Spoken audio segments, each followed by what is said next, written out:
सखिया मंगल गान गाई, आरती उतारी, न्यौछावरी लुटाई। इसी मध्य जिन जिन राजाओं से धनुष खिसका भी नहीं था, सारे राजा जहां तहां गाल बजाने लगे, चिल्लाने लगे, पकड़ो मारो, बंदी बना लो दोनों को, हमारे रहते कन्या से कौन विवाह करता है देखते हैं। लगे चिल्लाने सब। जौन आदमी कोनो काम नहीं करते, हल्ला बहुत करत है वो।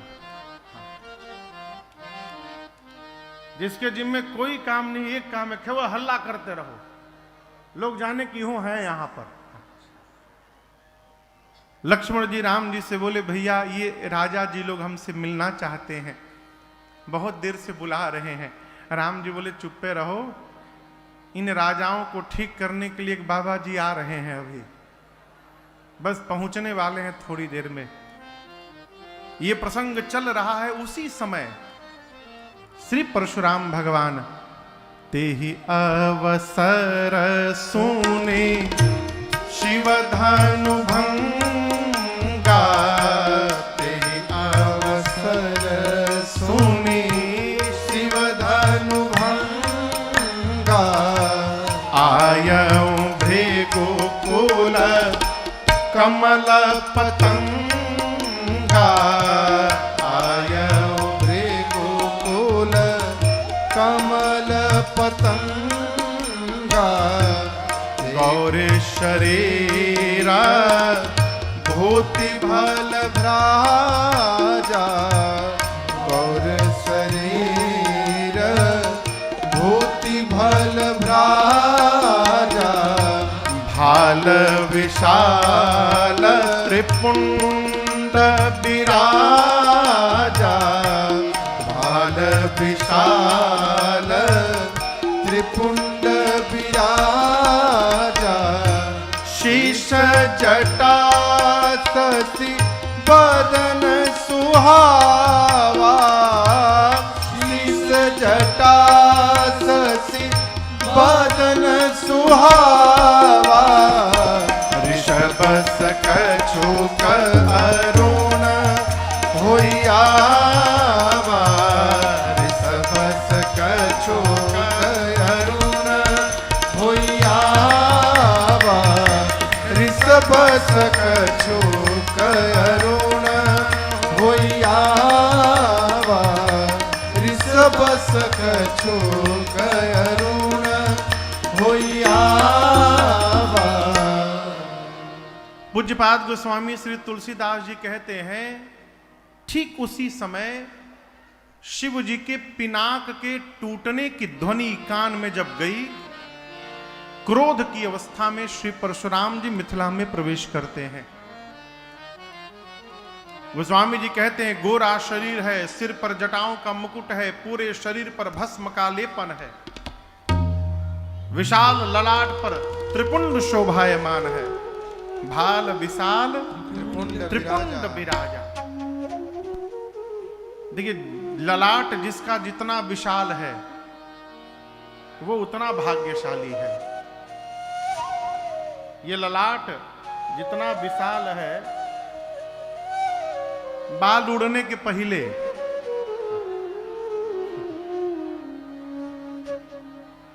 हमारे पंडित जी का तो यहां से लेके यहां तक ललाटे ललाट है बस। आप देखिए,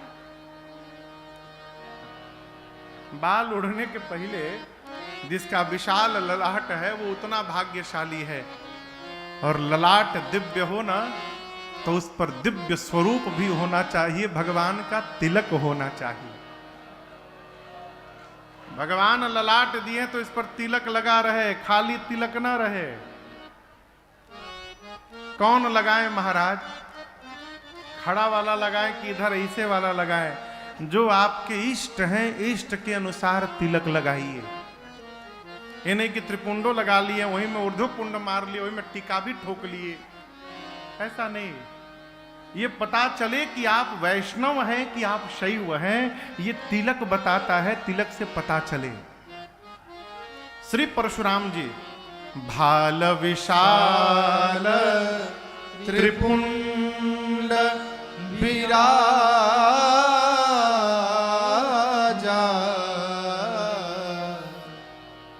क्रोध के कारण मुख तनिक लाल हुआ है, कमर में फरसा है, कंधे पर अजगौ धनुष है, वक्षस्थल पर सुंदर दिव्य यज्ञोपवीत सुशोभित है, कमर में मृगचर्म बंधा हुआ है। उसी क्रोध की अवस्था में श्री परशुराम जी रंग भूमि में प्रवेश किए और दर्शन करिए, जितने राजा अब तक चिल्ला रहे थे पकड़ लो, मार लो, बांध दो, उन राजाओं ने जैसे परशुराम जी को आते देखा, सारे राजा अपन अपन धनुष बाण छिपा के लाइन लगा के खड़े हो गए। गोस्वामी जी कहते कतारबद्ध हो के सारे राजा श्री परशुराम जी के श्री चरणों में लगे करन सब दंड प्रणाम,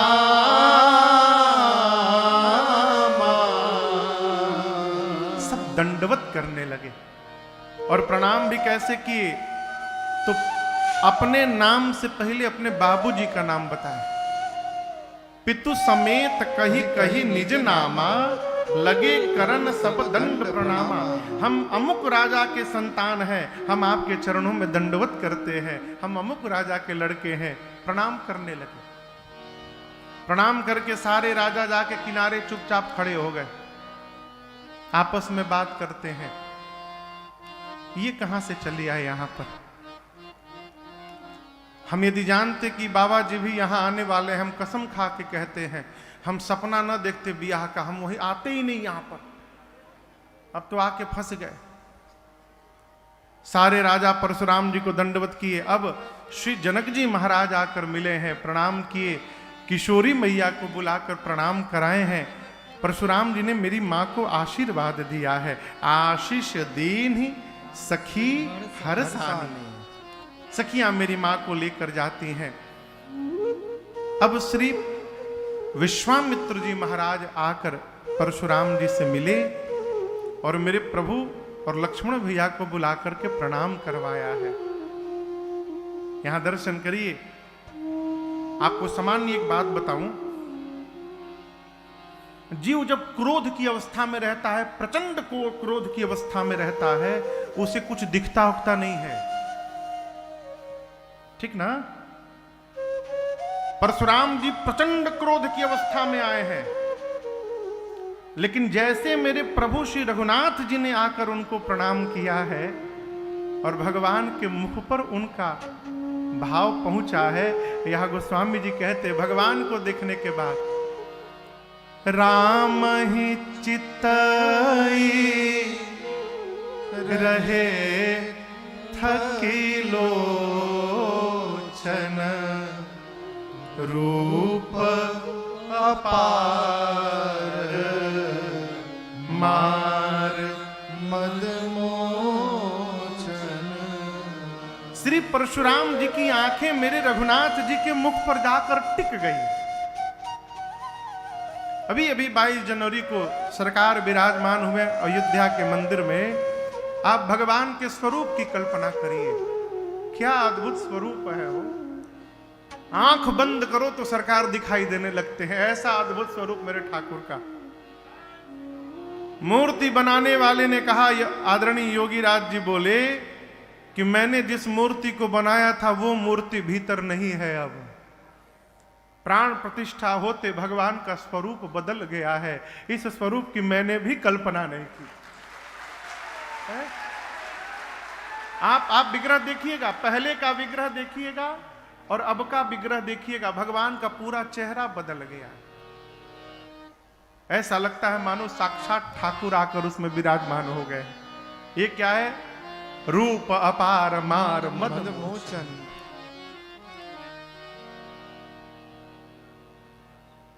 मेरे भगवान को जिसने जहां जहां देखा भगवान में ही खो गया है। परशुराम जी भगवान को बहुत देर तक देखते रहे।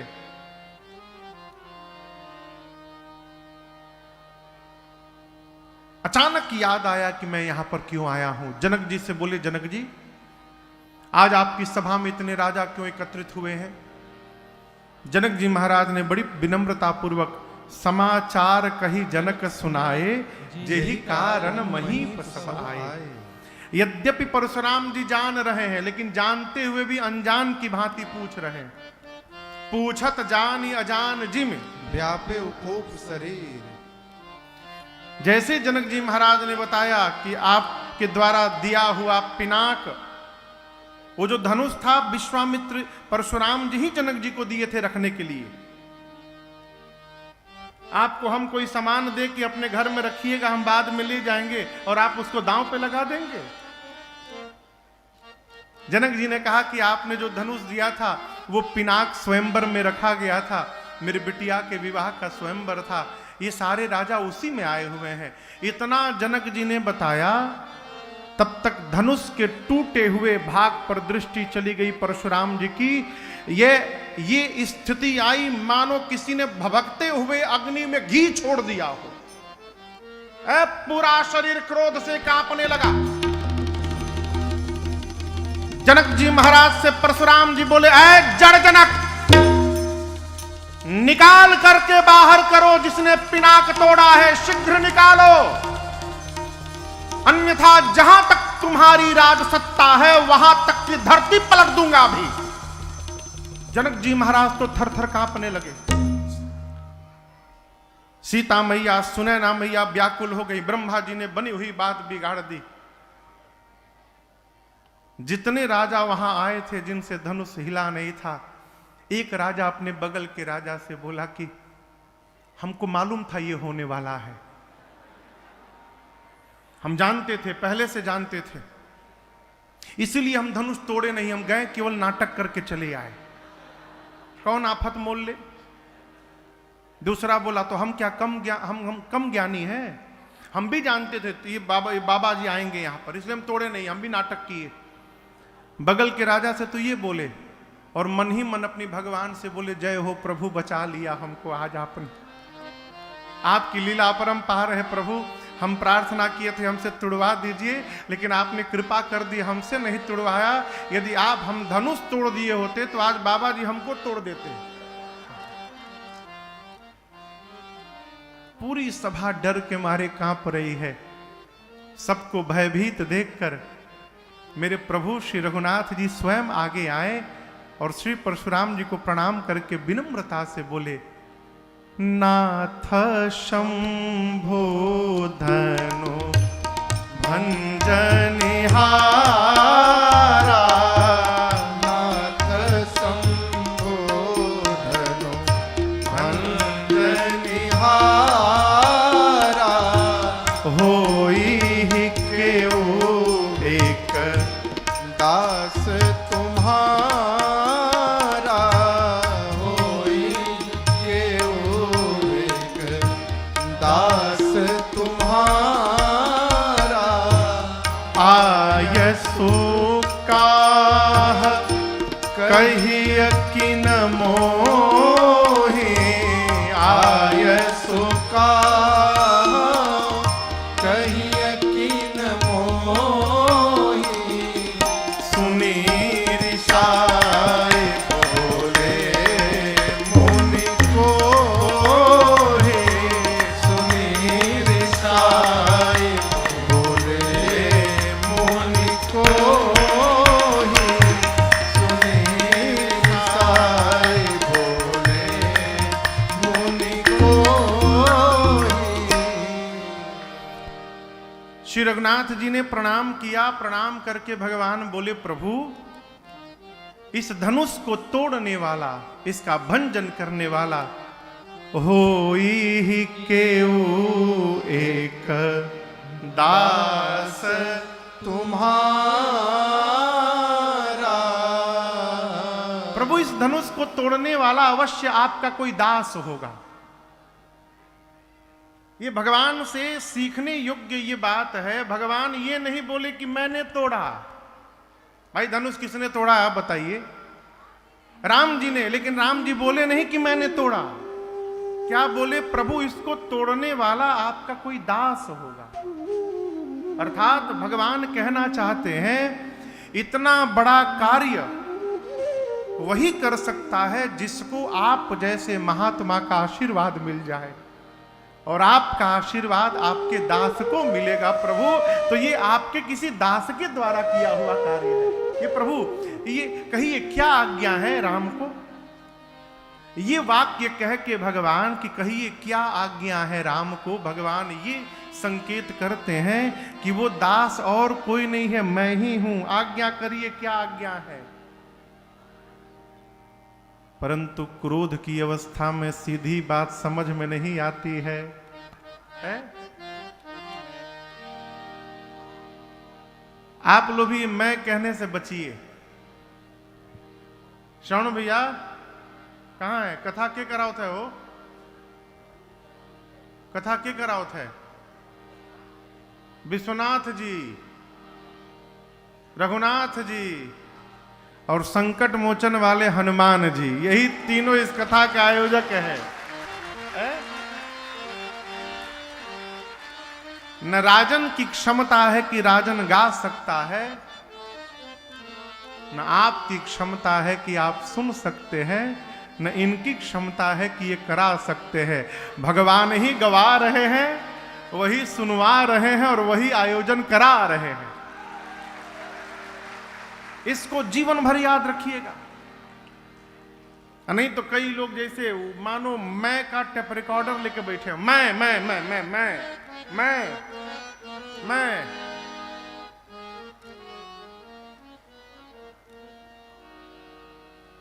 प्रातः स्मरणीय पूज्य पथिक जी महाराज कहते हैं,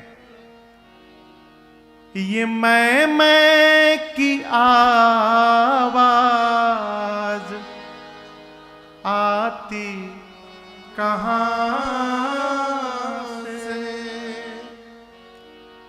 कौन है वहां वाणी है आती जहां से। अरे कुछ तो बता प्यारे, कुछ तो बता प्यारे, गर तुझको पता है। क्या महाराज? मुख बोलता है या तू बोलता है? कौन बोलता है? बता तेरे मुख को कौन खोलता है? दिन भर दुकान में बैठ के तराजू लेके 5 किलो, 3 किलो, 2 किलो, पौने किलो, पौने किलो होता है ना वो? ठीक है, पौने किलो।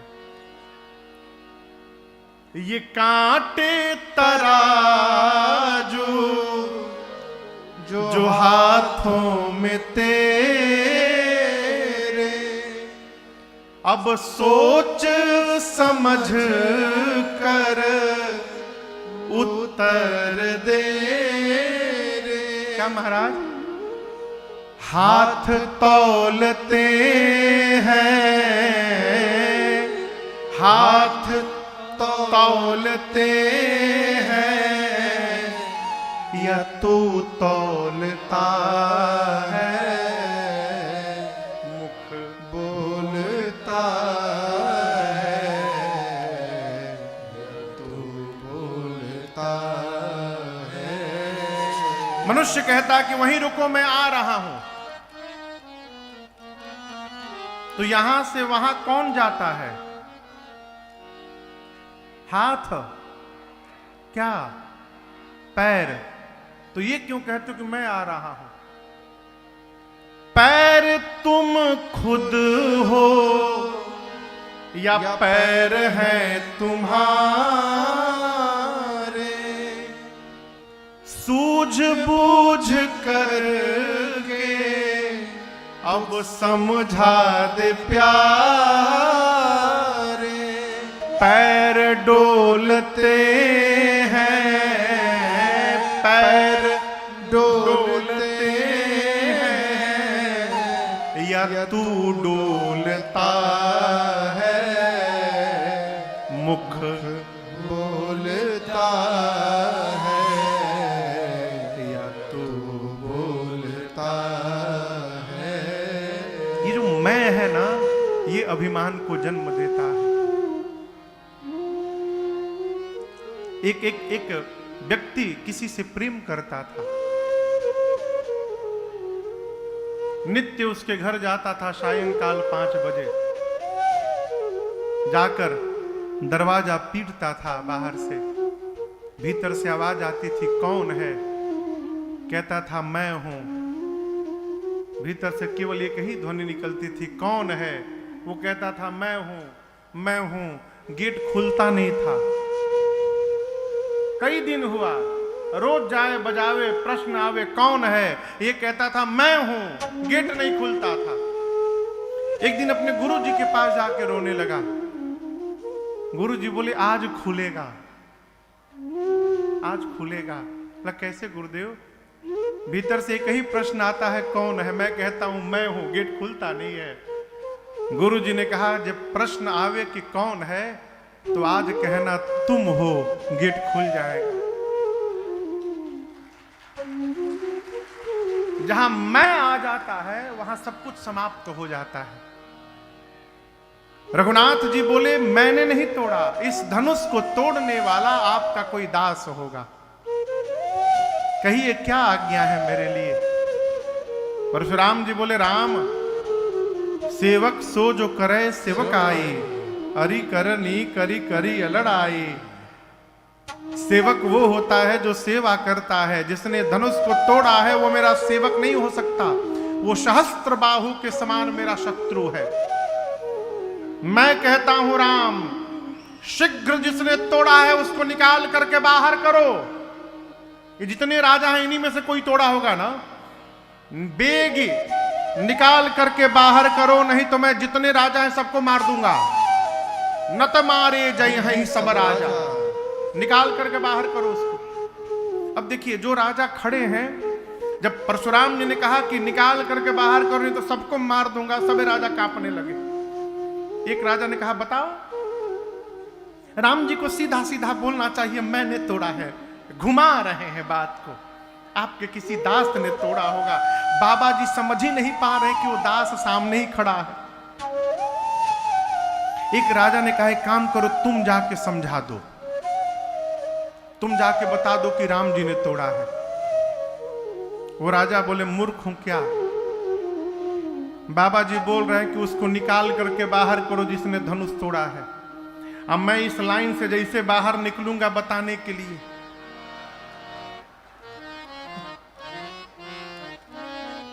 मैं तो निकलूंगा बताने के लिए कि राम हमको भीड़ में से अलग निकलते देख कहीं बाबा जी ना समझ ले कि बस ये तुड़ले बा, तो पहुंचने भी नहीं देंगे, देखते मार डालेंगे। हम नहीं मरेंगे तो सब मरेंगे, हम अकेले मरने वाले नहीं हैं। अब राम जी सोचे अब हम कैसे समझाएं। लक्ष्मण जी आए, भैया से प्रणाम किए, कहे प्रभु बाबा जी जिस भाषा में समझेंगे वो हम जानते हैं भाषा, आपकी आज्ञा हो तो हम थोड़ी वार्ता करें।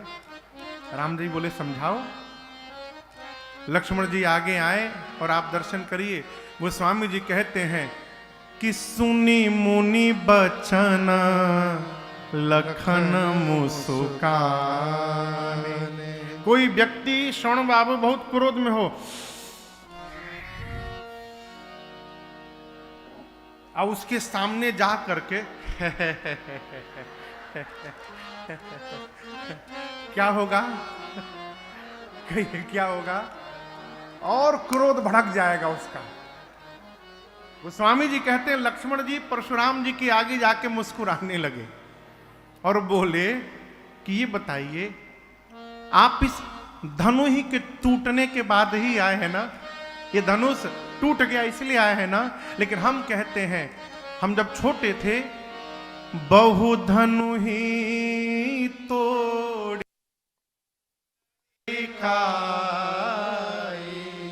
परंतु कबहू न असिर सकीन गोसाई। बचपन में मैं नित्य एक धनु ही को तोड़ देता था। यदि आप धनुष के टूटने के बाद ही आते हैं तो ये बताइए प्रभु, जब हम छोटे में रोज एक धनु ही तोड़ते थे तो आप क्यों नहीं आए? एक भी दिन आप नहीं आए, आज चले आए। कोई स्पेशल धनुष था क्या ये? इस धनुष पर इतना प्रेम क्यों था आपको? परशुराम जी सुने, आवेश में आ गए, बोले तू नहीं बोल रहा है रे नृप बालक, तो काल के बस में आकर खड़ा हो गया है, तुझे पता नहीं तू किससे बात कर रहा है? शिव के पिनाक की तुलना तू धनु ही से करता है। लक्ष्मण जी बोले पहले हमारी बात सुन लीजिए, साइज छोट हो चाहे बड़ हो, हमारे लिए सब धनुष एक समान जैसा है। छोटे के धनुष से भी बाण चलता है, बड़ के धनुष से भी बाण चलाया जाता है। पुराना था, टूट गया। आप पूछ रहे हैं किसने तोड़ा? हम सामने खड़े थे, किसी ने तोड़ा ही नहीं है। ये जो भैया हमारे हैं ना, इन्होंने केवल टच किया, टूट गया। कहते हैं छुअत टूट रघुपति ही न दोषु। परशुराम जी बोले फरसा देख रहे हो, तुम हमको जानते नहीं हो, मैं बहुत क्रोधी हूं। लक्ष्मण जी बोले हेकरो से ढेरे, अभी जितना क्रोधी इससे भी अधिक क्रोधी हैं। परशुराम जी बोले गुरु जी से पूछो, पूरा विश्व जानता है मैं है बाल ब्रह्मचारी अति को ही। 21 बार धरती को क्षत्रियों से विहीन किया हूं मैं, इसी फरसे से। बालक तू दिखाई दे रहा है, इसीलिए तुझे नहीं मार रहा हूं, बालक जान के छोड़ा हूं। लक्ष्मण जी बोले पहले अद्भुत, हमारा आज बहुत परम सौभाग्य है। परशुराम जी बोले सौभाग्य क्यों है तुम्हारा? लक्ष्मण जी बोले ऐसे वीर का आज जीवन में पहली बार दर्शन मिला है जो अपनी प्रशंसा अपने मुख से करता है। सबकी प्रशंसा तो दुनिया करती है, आप अपनी प्रशंसा स्वयं करते हैं। लेकिन बाबा जी, हम कोई कुम्हड़े की बतिया नहीं है जो तर्जनी देख के डर जाएंगे। आप फरसा दिखा रहे हैं, हमरो पास धनुष बाण है, लेकिन आप कितनों ललकारिए, हम आपसे लड़ेंगे नहीं। हमारे कुल में, रघुकुल में ब्राह्मण पर और गौ पर प्रहार करना वर्जित है। आप ब्राह्मण हैं, इसलिए हम आपसे लड़ेंगे नहीं। आप कितना भी ललकारिए। परशुराम जी बोले क्षत्रिय होकर क्यों नहीं लड़ोगे? लक्ष्मण जी बोले मान लीजिए हम आपसे युद्ध करें और युद्ध में आपको मार दिए। बोले क्या बोले तुम? मान लीजिए मार दिए तो क्या होगा? ब्रह्म हत्या का पाप लगेगा। और युद्ध में यदि आपसे पराजित हो गया तो रघुवंशी होकर पराजित हो जाना हमारे कुल में कलंक लग जाएगा। जीतूंगा तो ब्रह्म हत्या का पाप, हारूंगा तो कलंक। आप कहिए नुकसान आपका है कि हमारा? इसलिए हम आपसे लड़ने वाले नहीं है। परशुराम जी विश्वामित्र जी की ओर देखे और बोले विश्वामित्र जी, तुम्हारा ये चेला मंद बालक है, लगता है कि आज इसका काल निकट आ गया है। सूर्य वंश में कलंक बनकर ये जन्म लिया है। ये ऊपर से जितना गोरा दिखाई दे रहा है, भीतर से उतना काला है। तब तक लक्ष्मण जी बोले क्यों गुस्सा कर रहे हैं? टूट गया है, यहीं पर सारा टुकड़ा पड़ा हुआ है, किसी को बुला के जुड़वा लीजिए। बोले देखो फिर बोला ये। राम जी कहते प्रभु, बालक बर्रे एक स्वभाव। बुद्धिमान लोग छोटे बच्चों की बात पर ध्यान नहीं दिया करते हैं। राम जी जैसे जैसे शांत कराते हैं, लक्ष्मण जी उसी बीच में चिंगारी छोड़ दिया करते हैं। अंत में रघुनाथ जी को कहना पड़ा, मुनिवर धनुष पुराना था, मैंने तोड़ा नहीं, स्पर्श करते टूट गया। और आप तब से युद्ध के लिए कह रहे हैं। अब एक बात मेरी भी सुन लीजिए, हम रघुवंशी हैं, स्वभाव बता रहा हूं, अपनी प्रशंसा नहीं कर रहा हूं। रघुवंशियों के सामने युद्ध में यदि काल भी आकर खड़ा हो जाता है तो रघुवंशी काल को भी पीठ नहीं दिखाते, हम युद्ध करते हैं उनसे। हम काल से भी नहीं डरते। कालहु डर ही न रन रघुवंशी। परंतु काल से भी नहीं डरने वाला रघुवंशी राम परशुराम से डर रहा है। क्यों? आप ब्राह्मण हैं, और जो ब्राह्मण के चरणों में निष्ठा बना के रहता है मुनिवर, मैं जानता हूं वो पूरे संसार में निर्भय होकर रहता है, इसलिए मैं आपसे लड़ूंगा नहीं आज। जैसे भगवान ने ये वाक्य कहा, परशुराम जी की मति हिल गई। सोचने लगे, ब्राह्मण के चरणों में इतनी निष्ठा, भगवान छोड़कर दूसरा कोई नहीं हो सकता। अब ये पता कैसे चलेगा कि राम जी भगवान है, विषय है ना। तो देखिए, परशुराम जी के पास एक धनुष है। उस समय पूरे संसार में 3 ही धनुष मुख्य रूप से प्रचलित थे। एक राम जी का धनुष सारंग, एक शंकर जी का धनुष पिनाक, और एक भगवान श्री हरि का धनुष अजगौ। तो भगवान श्री हरि का धनुष और शंकर जी का धनुष, ये दोनों धनुष परशुराम जी के पास था। तो एक ही आदमी 2-2 धनुष लेके कैसे चलेगा। तो शंकर जी का धनुष परशुराम जी जनक जी के पास रख दिए थे, और भगवान श्री हरि का धनुष अजगौ अपने पास रखे थे। धनुष की जो प्रतंचा है डोरी, वो एक छोर में बंधी रहती है और पूरे धनुष में लिपटी रहती है। जब युद्ध का समय आता है तो धनुष का स्वामी डोरी को धनुष से निकाल करके और हाथ से धनुष को नीचे झुका करके और उसकी प्रतंचा डोरी को धनुष पर खींच कर चढ़ाता है। भगवान के धनुष पर भगवान को छोड़कर दूसरा कोई डोरी चढ़ा नहीं सकता। परशुराम जी सोचे, यदि ये भगवान होंगे तो इस अजगौ की डोरी को चढ़ा देंगे, प्रतंचा को, और मेरा भ्रम समाप्त होगा। कहा, राम, ये रमापति का धनुष है, लीजिए, खींचिए और मेरे संदेह को समाप्त करिए। जैसे परशुराम जी ने दिया और भगवान ने हाथ में धनुष को पकड़ा, उस धनुष को झुकाना नहीं पड़ा। भगवान के हाथ में आने के साथ ही उस धनुष की प्रतंचा अपने आप धनुष पर खिंच के चढ़ गई। और ये दृश्य देखते, ए जिदेता चापया तू ही चढ़ी गया, देता चापया तू ही चढ़ी गया। परशुराम मन विस्मय